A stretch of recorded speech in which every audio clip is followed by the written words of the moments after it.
What's going on, guys? My name is Lincolnite, and these are my 5 things that I think every beginning rider should get good at. So item number 1 on my list is know the hazards to look out for. Get good at identifying them and knowing what to do when you see them. You know, chances are if you drive a car, you kind of already do this to an extent. However, on a motorcycle, you have more hazards around you than you would in a car. For example, some of the things you don't necessarily have to worry about in a car are things such as gravel and also lane markings, paint on the road. Because on a motorcycle, obviously you're only on 2 wheels. And things like gravel and lane markings and crosswalk markings, they can cause you to lose traction if you're turning on them. So you constantly need to be surveying the road surface and look for things that can cause you to lose traction. Anything that is not pavement can potentially be a hazard. So that's something you need to be paying attention to if you're on a motorcycle. Another thing is keep an eye on traffic. Obviously, intersections are a very dangerous place. You can have cars running red lights and cars turning out in front of you. But you also need to be aware of the cars that are next to you. I can't really give a good example right now because even though we're in rush hour traffic, there's nobody right next to me at the moment. But obviously if you're on a motorcycle, you are a smaller object. It is easier to get trapped in a car's blind spot. So if you're riding next to a car, I'll actually get over to kind of give you an example. Right now in this van, okay, now I can't see the guy's face. But when I was back a little farther, I could see the driver's face, which means if he looks in his mirror, he will be able to see me. So you want to avoid riding in blind spots. Either make sure you can see the driver in their side view mirror or get up next to their side windows so that they can look over and see you. So overall, be aware of the hazards on the road, know how to avoid them, and know what to do if you're faced with one. Okay, so for item number 2 on my list, it is learning to feather your clutch, and I'm also going to lump low speed maneuvers into this item. And when I say feathering your clutch, I don't necessarily mean just starting out from a stop. You know, like let's say, okay, light turns green, put it in first gear, feather the clutch, and then you go. That's not necessarily what I mean. What I mean is being able to do stuff like this. See, I'm holding it at the slipping point so that way I can go slow, because that is actually going to be a big part of riding. You know, yes, you are going to be riding in a straight line at 35 miles an hour for 90% of your riding, but you're also going to be having to maneuver in parking lots. Like let's say you're trying to impress Big Booty Judy at school, you just got a new Ninja 300 and you have to park in the school parking lot. Well, if you're not able to take a corner at a low speed, low speeds are when your bike is the most unstable and you're at the highest risk of dropping it. So if you can't maneuver slowly around a corner like that, you're not going to be a very good rider. You know, it's kind of similar to golfing. Yeah, you may be able to hit 300-yard dingers with your driver, but if you can't sink a putt on the green to save your fucking life, you're not going to be a very good golfer. Learning how to feather that clutch, holding it right at the slipping point to be able to have a little bit of power and go around corners, that's going to be a very big part of riding. You know, I know a guy that went to go buy a mint condition 0304 ZX6R, which is actually a very sought after bike. He was riding it down the guy's driveway. This is the first time ever riding. He gets to the end of his driveway, hits his front brake when he's turning. Well, that caused the bike to tip over and he dropped this mint condition 0304 ZX6R on the concrete. Yeah, learn to feather your clutch, learn right where it grabs, learn how to hold it right there and maneuver your bike at low speeds. All right, item number 3 on the list is counter steering.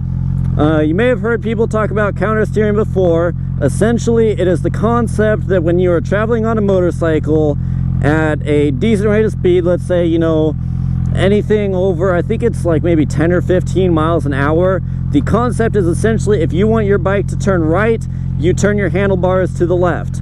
If you want to go left, you turn your handlebars to the right.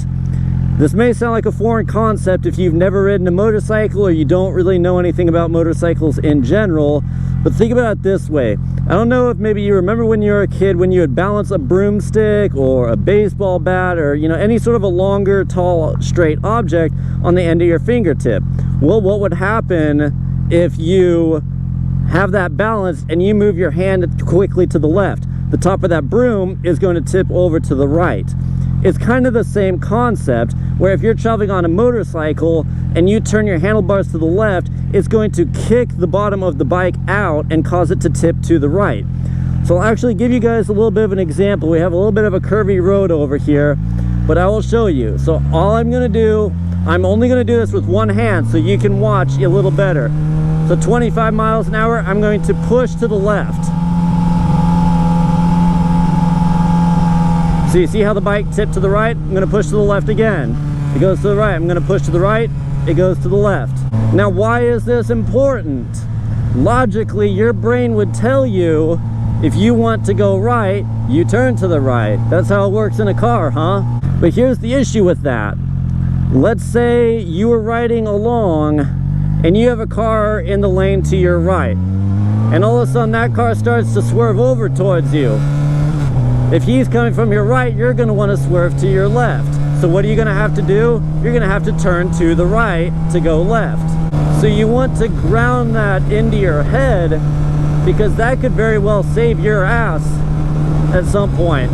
And here's actually a good practice. If you're just starting out to ride, look for objects in the road. I have a filled pothole here. I want to swerve to the left to avoid it. I got a little patch of tar right here. I want to swerve to the right to avoid it, to the left. Another patch of tar. I want to swerve to the left, to the right. So just look for things in the road and make that split-second decision of which way you want to swerve. Obviously, it's a stationary object. It's a patch of tar, or let's say there's a rock or some grass clippings. You know, if it's just a random object in the road, practice swerving to avoid it, so that way you know how to swerve if you come up in a situation where you may be in an accident and you do have to swerve. So that way you make sure that you do it in the correct direction. My fourth item on the list is braking balance. In a car, obviously you have one brake pedal, and that controls all four wheels. On a motorcycle, you have your front brake, which is this lever right here. Then you have your rear brake, which is your right foot peg. So you can apply each brake independently. Some people may not know you get about 70 or 80% of your stopping power from your front brake, because as you apply your brake, the weight of you and your bike shifts to your front tire. So you need to apply more front brake than you apply rear brake. And you want to try and get that balance good, because you still need to apply some rear brake, because that will help you slow down faster. If you apply just your front brake, you won't stop near as fast as if you apply both front and rear. Same goes for rear brake. If you only apply rear brake, you're not going to stop as fast as if you apply both. So you want to practice your braking balance. And also, you need to be able to apply a good amount of each if you need to make an emergency stop. If somebody pulls out in front of you and you need to hit the brakes all of a sudden, you don't want to apply too much front brake and risk either losing traction to your front tire or doing a stoppie. Same with the rear brake. If you apply too much, you're going to lock up your rear tire and you're going to end up fishtailing. So a good practice is to go to a parking lot or an area that doesn't have a lot of people and traffic, and you want to practice maybe getting up to, let's say, 25 miles an hour or so and coming to a stop as fast as you can without locking up your tires. So start out slow, you know, apply just a normal amount of braking force and come to a stop, and then do it again. And start applying a little bit more of each brake until you find that amount where you lock up your rear tire.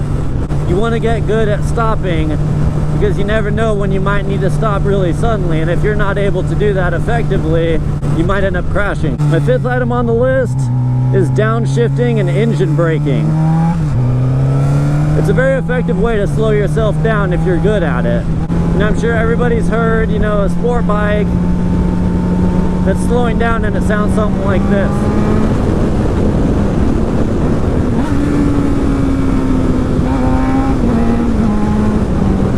see here I'm blipping the throttle in between downshifts. It's called rev matching.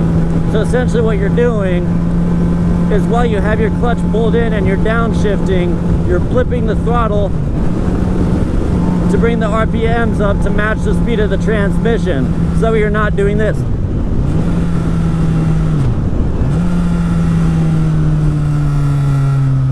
It's a much faster way to downshift an engine brake, so you're not applying as much brake.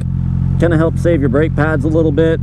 And if you're rev matching good enough, you shouldn't be putting any wear on your clutch, because your engine speed should be about the same as your transmission, so your transmission isn't having to drag the clutch to speed up your engine speed. It's a very effective way to slow down and slow your speed if you're good enough at it. And obviously when you're first starting out trying to rev match, chances are you're going to be very jerky with it. You may rev the engine too high so it feels like it kind of lurches out from underneath you, or you don't bring up the engine speed enough, so then you kind of fall on your face because you know, then that's your transmission trying to speed up your engine, then you're dragging the clutch there.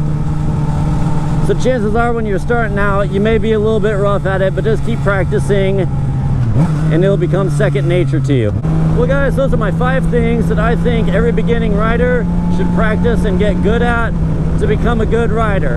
I hope you liked my tips. If you guys have any tips that you think beginning riders should practice, go ahead and leave those in the comments.